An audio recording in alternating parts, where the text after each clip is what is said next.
You are listening to Becoming Wildly Resilient, brought to you by University of Kentucky Human Resources Health and Wellness. Join us as we explore tools, practices, meditations, and conversations with members of the UK community. Together, we will discover how we can thrive at work, home, and beyond.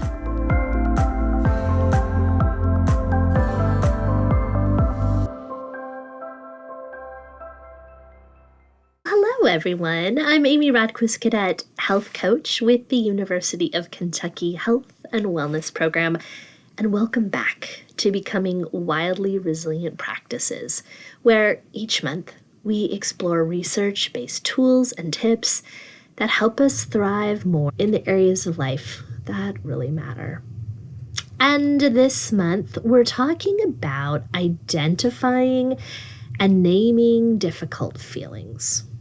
And I don't know if this has ever happened to you. It has certainly happened to me, where you feel this pressure that you're supposed to put on a happy face and fake it till you make it and stuff down those achy, difficult feelings until you really hope they just go away.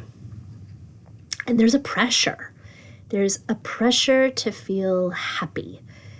And the pressure is bigger than individuals, right? It is a result of kind of that toxic positivity that is all over social media and different platforms.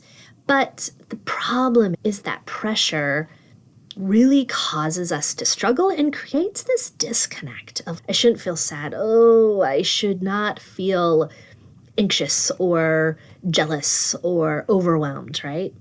And so we feel the pressure to push it aside, and we end up trying to power through instead of honor and pay attention to and notice what's actually going on. And in the book, The Upside to Your Dark Side by Dr. Todd Kashdan from George Mason University, I love that title, by the way, that book invites us to feel and work with all of the feelings. Emotions such as anger and anxiety and guilt and sadness, they can definitely feel uncomfortable. But according to Dr. Kashdan's research, the difficult emotions are incredibly useful and none of them need to be banished. For example, anger, according to Dr. Kashdan, can fuel creativity. Guilt can spark improvement. Self-doubt can enhance performance. And these feelings, these tough ones, the anger, the overwhelm, they exist for a reason. Almost like guideposts, signs that can give us really important information to alert us, to protect us, to drive us to make a different choice. And of course, they can cause serious problems when they consume us. And that is definitely a time to reach out and to get some bigger mental health support. But our difficult feelings, their initial purpose is actually to serve us. So what happens when we invite all of the feelings, the easy ones, the fun ones, and the challenging ones, to have a seat at the table? So this month's practice is here to help us name these tough feelings and to expand them with more curiosity and kindness. According to Dr. Matthew Lieberman's research from UCLA, when we can name a troubling feeling, we can help to calm our brain's fight or flight response and actually cultivate an internal relaxation response, that natural calm response that happens in our body's parasympathetic nervous system. And the goal here, according to Dr. Lieberman, is to expand this feelings vocabulary and to get more descriptive and use words that are more wide-ranging. That's where this month's practice can really help us out. This month, it's about the ABCs, an acronym for 3 ways to work with and name the difficult feelings. A stands for acknowledge, B stands for breathe, and C stands for choose. So here's how it works. The A, the acknowledge part, is the first step in naming how we're feeling. So when you start to notice that difficult feeling really bubbling up, and you're just not quite sure what to do with it or what to even call it, take a breath and see if you can allow yourself a few moments to put a name on it. And that's hard, especially when you're used to only using 4 or 5 ways to describe a tough feeling, right? Like for me, I'll often quickly say, I feel overwhelmed, I feel just really frenzied, right?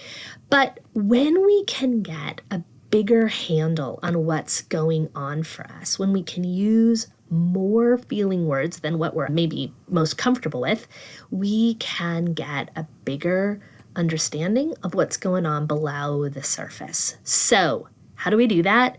Use a feelings list. So we're going to put a feelings list in the show notes, but quite simply right here, right now, you can Google feelings list and you're going to get a whole lot of options of a vast array of feelings. So when that difficult feeling comes up, pull out a feelings list, take a picture of it, put it on your phone, put it on your desktop for a while.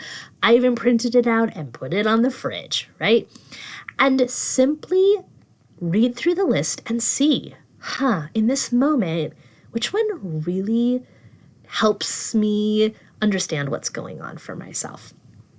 And then see if you can practice using the word. And instead of feeling or saying, oh, I feel so overwhelmed, try this instead. A part of me is feeling overwhelmed.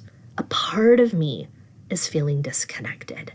When we're able to differentiate ourselves from the feeling, it helps us to not overemphasize or kind of embody the feeling, because the feeling is not who we are. The feeling is separate from us. I've heard feelings are like a weather pattern, right? They're constantly moving and changing. Even the worst torrential rainpour is going to shift. It's going to transform.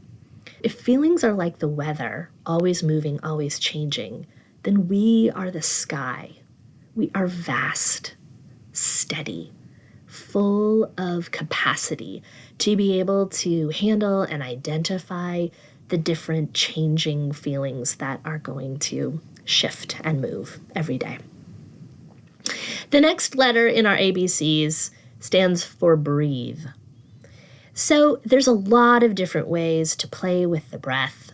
My colleague Jackie is going to share how to use the 4x4 breath, or what we often call square breathing, and she's going to talk about it and really lead us through how to work with the breath using that tool. But quite honestly, any breathing tool will work, especially any breath work that helps to emphasize the exhale or manipulate the out-breath in any way. Anything that's going to help you hold the breath or increase an exhale longer than the inhale. And that really helps us, the breath, move us towards the present moment, because the breath can really activate that body's natural calm response, that parasympathetic nervous system we've been talking about. And when we're in the present moment, we can better see our options, our choices, and proceed in a way that's in alignment with who we are and who we want to be. And lastly, the C. The C stands for choose. So in the difficult moment, after you've named the feeling and have taken a couple breaths, ask yourself as lovingly and as kindly as possible, what is one small action you can do in this moment to begin to care for yourself, to tend for yourself. Especially in our most challenging moments, this is really hard to do. It takes practice. So be gentle with yourself. But quite simply, what can you do to offer yourself more love, more gentleness, more ease? What's something small and actionable? It doesn't have to be a big movement, right? Just simply getting up from your chair, moving your body, getting a cold glass of water, reaching out to a supportive friend, or a mantra or a prayer or something, words of affirmation that really resonate with you. Looking out the window, simply staring at the clouds. This won't change the world, right? This isn't going to make everything all better. But what it invites us to do is to connect with our agency and offer ourselves loving kindness in the moment of struggle. What's one simple thing you can do in the moment that is going to get you closer to who you are and who you want to be, offering yourself more kindness in the midst of a really hard moment? Play with this over the next month in the moments that you need it most. And thanks for joining me today and practicing together, because practice really makes possible. And that's how we become more wildly resilient. So until next time, keep practicing and be well. Thank you for listening to Becoming Wildly Resilient. This podcast is brought to you by University of Kentucky Human Resources Health and Wellness. We offer a wide range of online and in-person services to support the well-being of UK employees, retirees, and their spouses. You can find experts in mental health, personal resilience, nutrition, and physical activity. We're ready to meet you where you are and address your unique needs. To learn more about the work-life and well-being services offered by UK Human Resources, visit hr.uky.edu/wellbeing. You can also connect with us on social media and YouTube by searching at UKY Wellness or by email at healthandwellness@uky.edu.